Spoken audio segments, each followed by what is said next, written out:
Welcome, everyone, to the Insurance Perspectives podcast. This is part 2 of our series on ePayPolicy. On today's show, we have Zach Franz Hey, Kenny. and Emmanuel Osuyah. Hey, Kenny, how are you? I'm doing great. It's good to have you. If you missed part 1 of our series on ePayPolicy, please go back and give it a listen, not just for the insight that Zach provides about ePay, but for every terrible golf pun I try to force inside a half hour.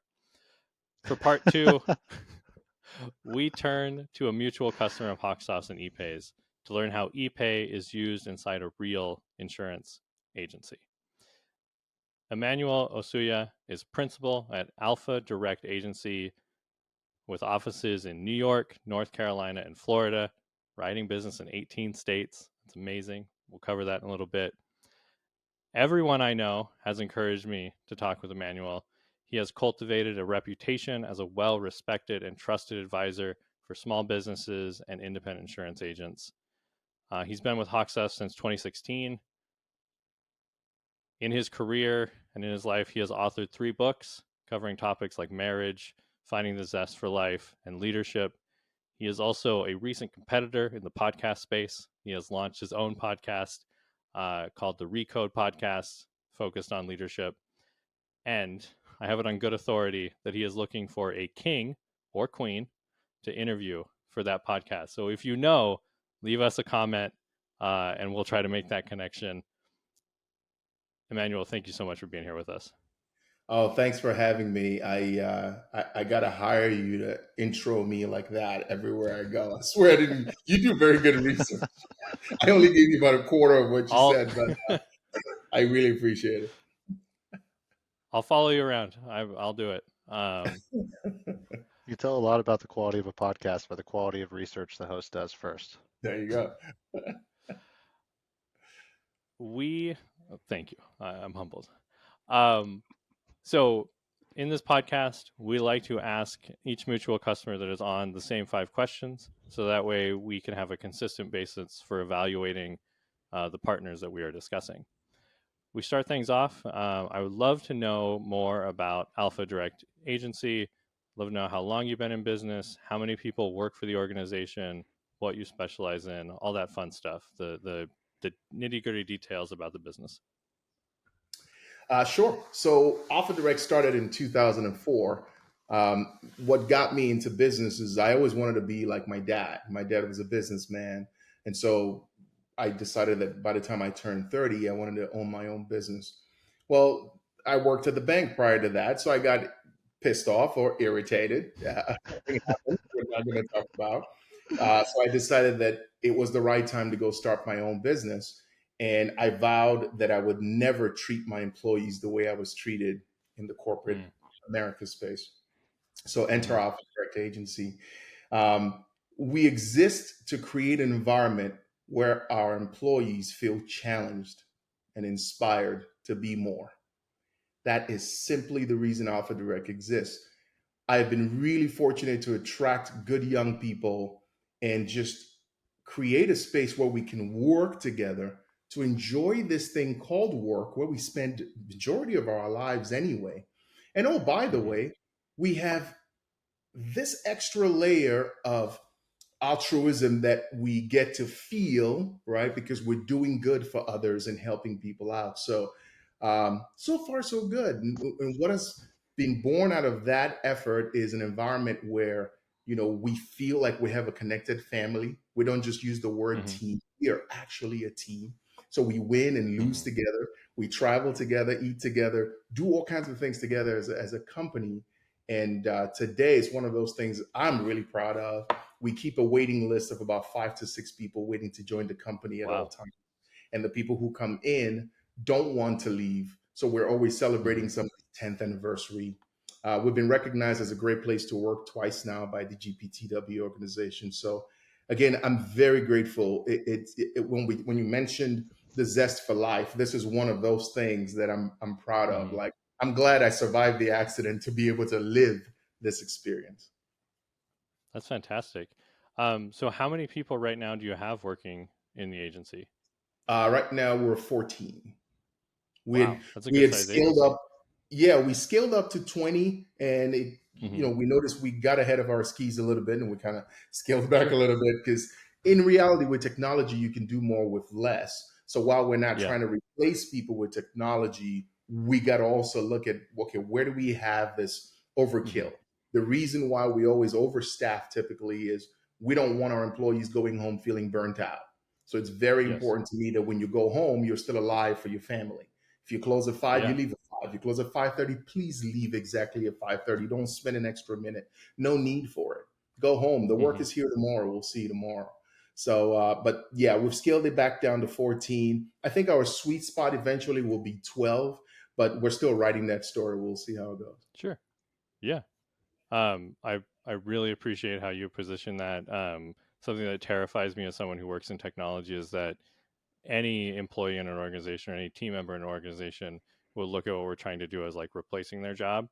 So I love that you say no. It's about doing more with less, being able to handle more responsibilities with the team you have, not necessarily replace anyone. Um, does Alpha Direct Agency, do you guys specialize in any type of insurance? Are you a generalist? Yes, so we do specialize in the commercial space.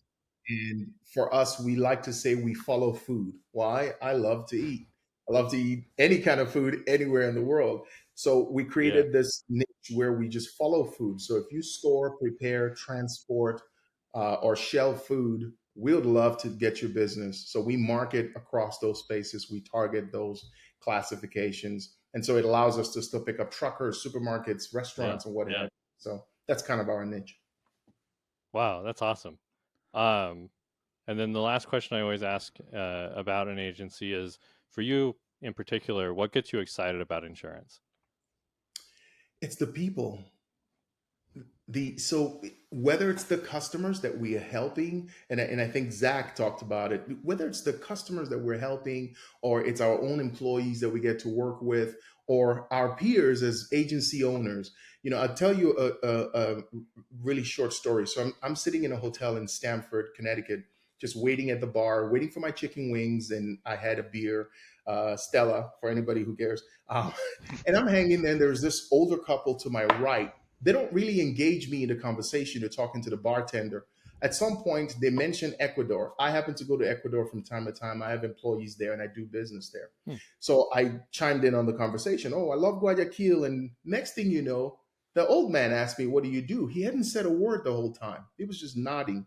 Turns out he's an 84-year-old, been retired from insurance a very long time. And the next hour and a half, this gentleman spoke to me about insurance as his wife stood next to him with tears in her eyes. And she Oh, thanked me, hugged me a bunch of times, and she gave me his phone number and says, I haven't seen that guy for over 2 decades. And she says, oh, please wow. call him, let him use that insurance. And I kid you not, Yeah. this man lit up when I mentioned insurance. We engaged in multiple layers of why accords exist and all kinds of things.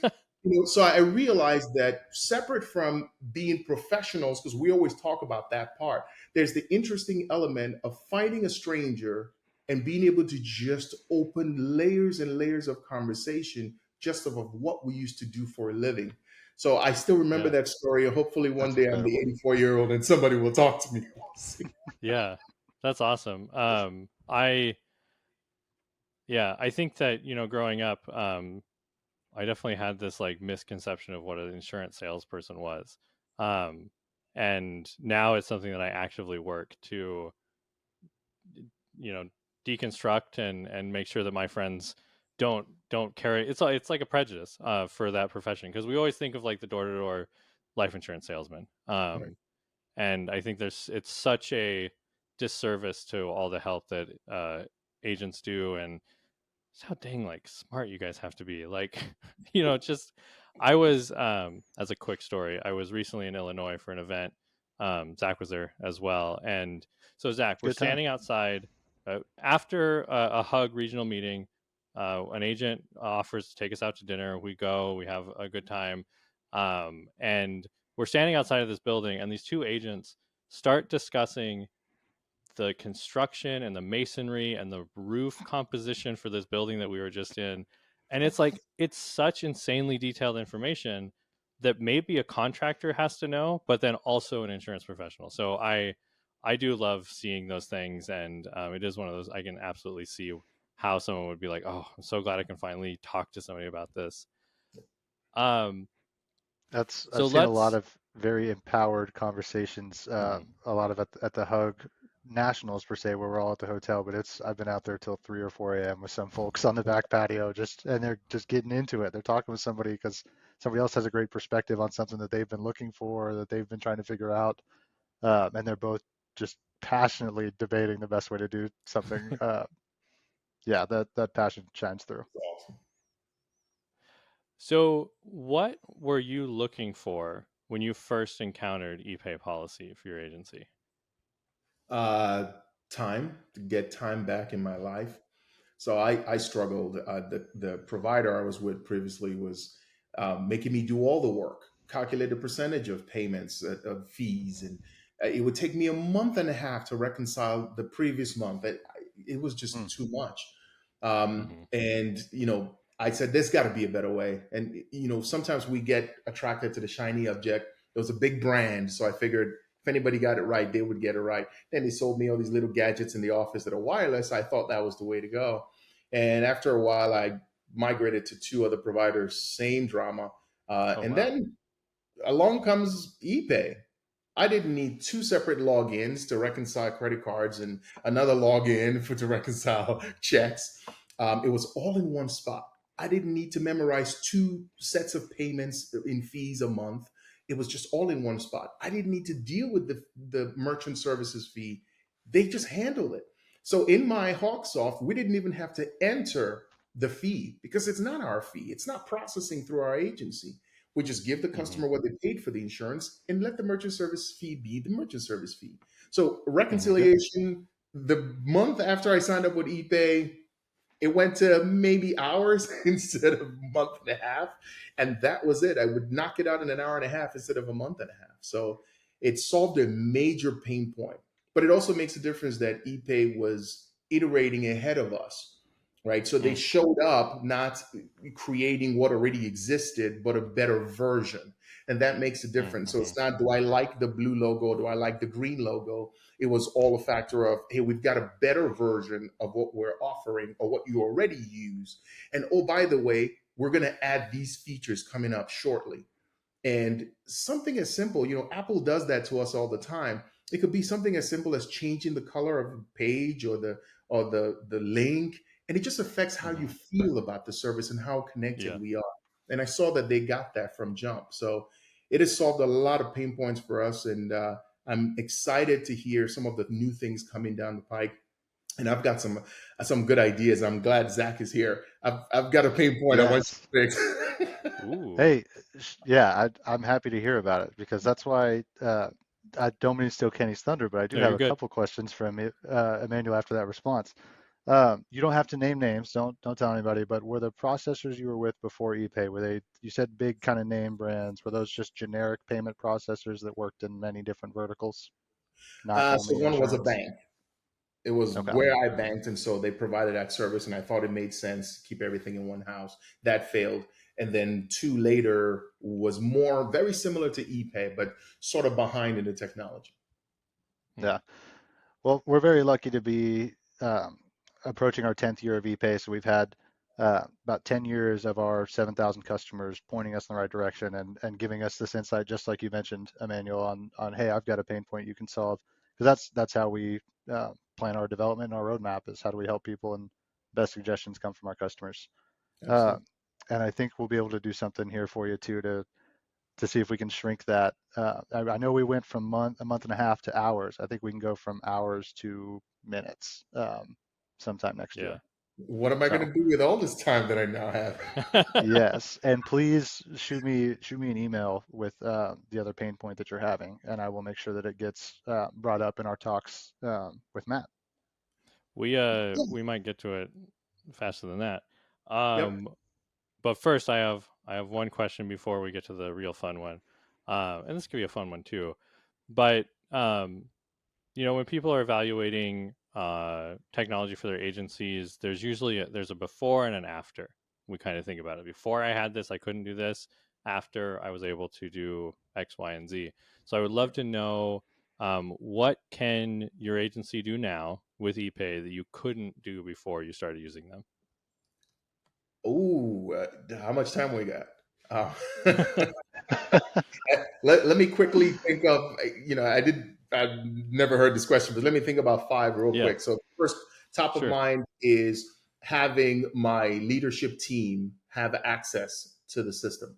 So I assigned all of them to have controls to give refunds, whatever, so everything doesn't have to wait for me. I travel a lot. I'm all over the place. I could also think about the link, sending a customer a link, whether it's embedded in our HawkSoft receipt or just creating an invoice online and sending the customer the link. That's fantastic. It's a game changer. You could walk out of the office, send a link to a client, and by the time you get home, it's like, ding, they paid for the policy. Yes, sale in the bag. We got to finish that tomorrow, right? We also have one of my favorite things is embedding it on my website.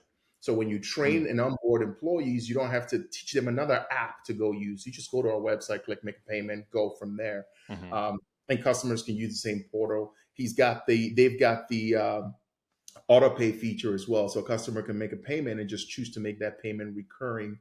I'm looking for one of the bells and whistles I'm looking for, Zach, is for it to have a different way to notify me constantly that a customer just made a random payment. So my bookkeeper can just latch onto that and send it where it needs to go. But number five, And what I've else got can you the say? answer for you The too. software. The software is very flexible. It allows me to move things around and put things where I wanted to be.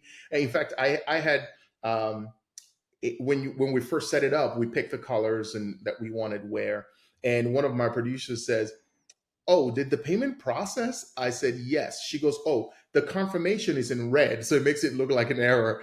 We just went in there and changed it to blue or green, and that was it. That's much better. Yeah, So that's much better. it is absolutely a great product that, like Apple, that gives us a chance to malleate and make things work.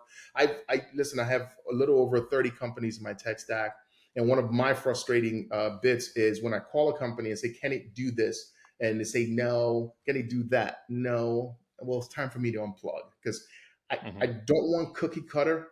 Maybe a bunch of folks would like cookie cutter, but when you know what you want out of technology, you want it to be ahead of you actually. But when it can meet your needs, there's no need to look elsewhere. You can actually take that vision you have, make it simpler and more effective or efficient. Can't complain. Absolutely. That's awesome. It's kind of like, oh, sorry, Kenny. No, go ahead. I was gonna say, like in the last episode where I was mentioning that we're honestly moving beyond payments and we're becoming somewhat of a data company. Like we are taking that next step, and that's why we get such great insight from people like Emmanuel who tell us what that next step should be. And yeah, it is really cool to be part of a company that's trying to take that next step constantly. We're not just satisfied with being we do payments very, very well, arguably the best in the game if you're doing insurance. But how we're still hungry. What else can we go do? How can we aid the reconciliation of that? How can we work with all the payables? How can we start breaking into the direct bill side of things? We're just constantly thinking. Can I give you one, Zach, that I'm really looking forward to? It might already be in the pipeline, and here's how it sounds. We go to the website, we click on our ePay link, we take a payment.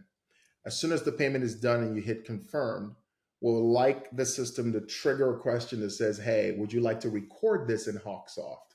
It already knows the confirmation number, it knows how much we took, it knows the client, and it merges over there, and once it dumps that information in there, now we don't have to screenshot the receipt because we always want to do that to keep record of the reference number.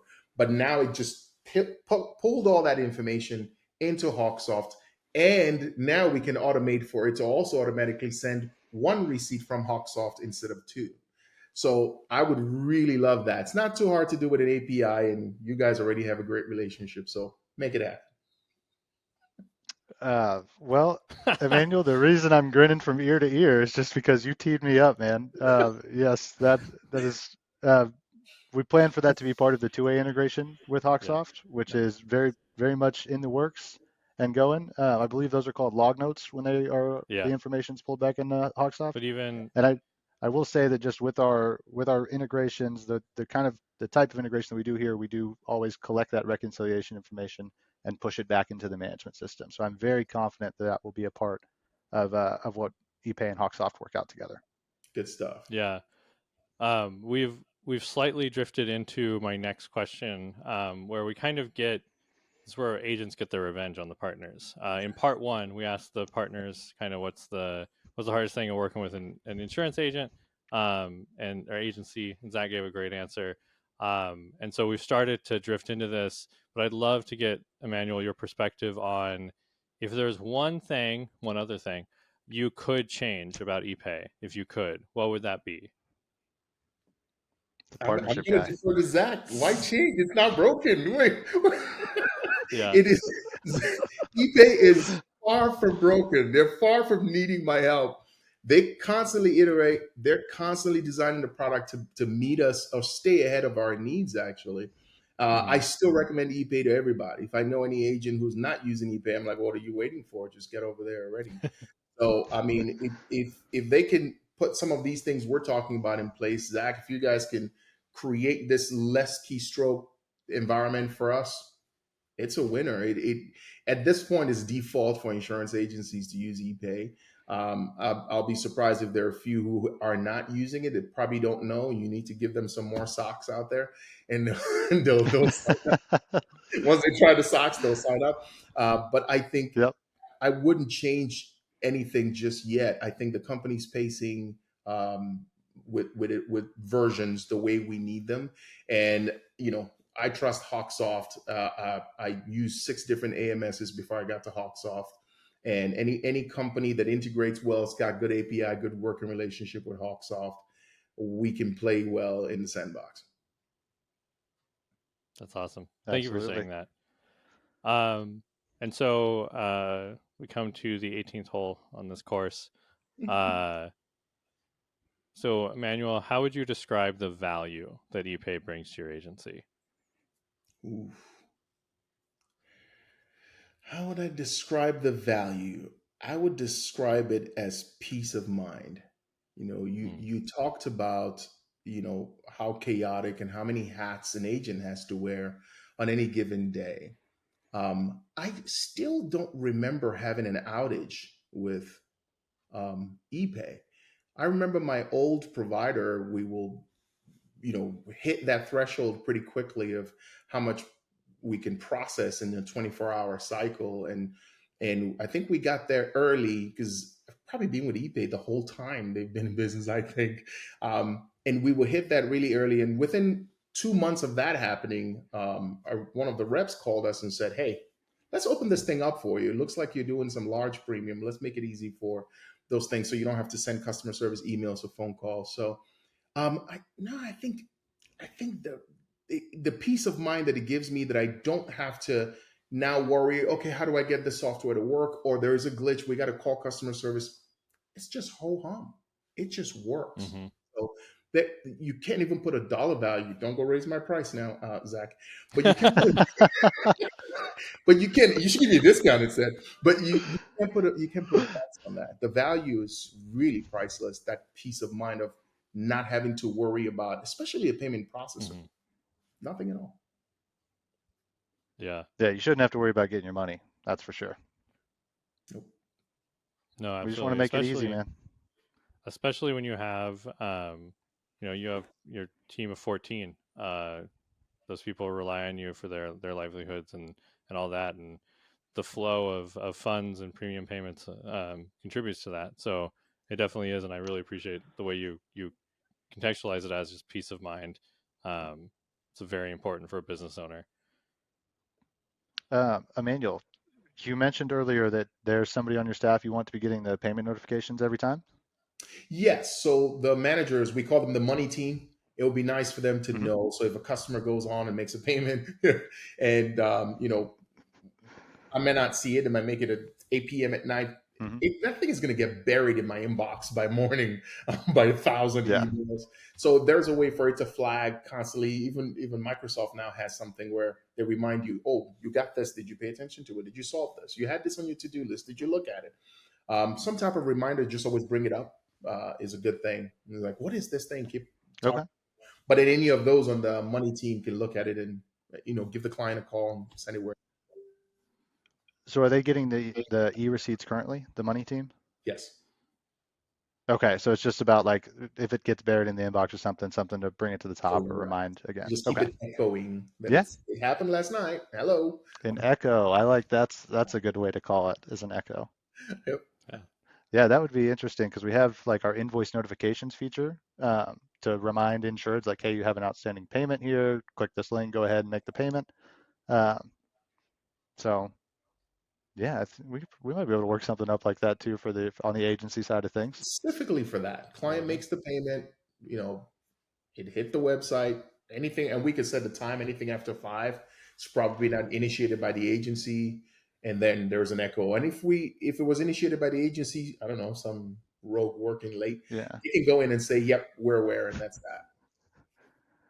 And if I don't want to get out ahead of my skis here, but when we do have a two-way integration going and we're pushing that payment information back into HawkSoft, I'm assuming there's going to be some kind of notification within HawkSoft as well. It says, hey, you have this payment that needs to either be approved or looked at. I'm not a HawkSoft expert, but once it gets in there, I'm sure there's going to be something that you need to do with that as well. So that might function as your reminder. I could see a future where we have tasks that are automated based on payments received. But Matt's gonna if we chew us out though, Kenny, if we keep talking exactly. about like, oh, this is gonna look like that, this will look like that. Yeah, we risk. I made the mistake once. I think I've told the story on the podcast before, but I live in Portland, Oregon, and I am within eyesight of the Willamette River that cuts through Portland, and it's kind of where we get our name from because of the ports.